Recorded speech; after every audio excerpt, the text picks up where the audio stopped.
Good morning. My name is Emerson Martin from Arthur's Point Farm, and today we're going to do a brief tutorial on how we graft our fruit trees.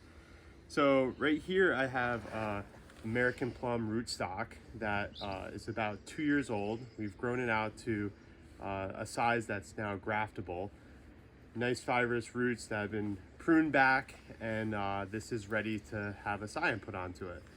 So the scion is from a variety of Japanese and American cross plum called Alderman, which happens to be my favorite plum. It's a very consistent bearer, usually annual, sometimes biannual, disease resistant, and puts out a good crop every year. So this is one that we grow, and it's also hardy to our zone 5, and in some areas even colder.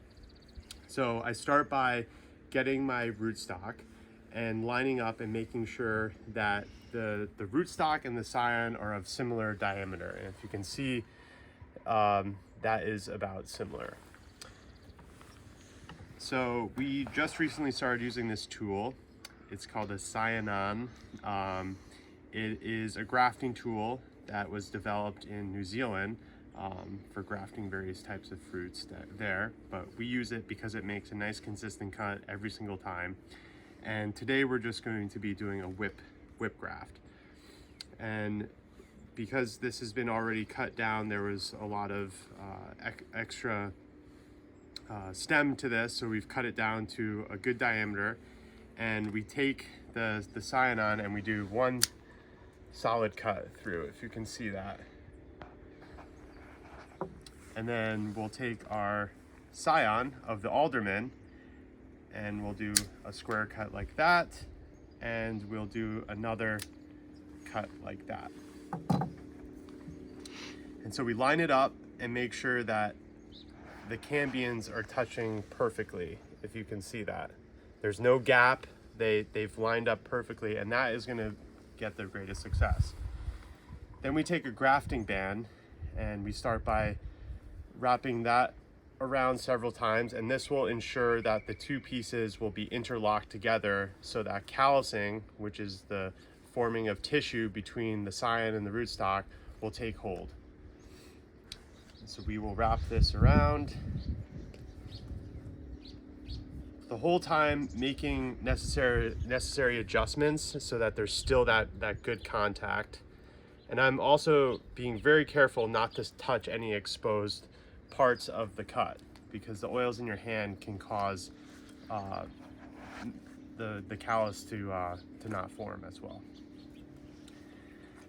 And then I'll do a simple half hitch tie there, like that. Now I did damage a little bud right there, which I should have been a little bit more careful, but I still have 1, 2, and 3, and you always want to leave a minimum of 2, ideally 3 if they're close in spacing.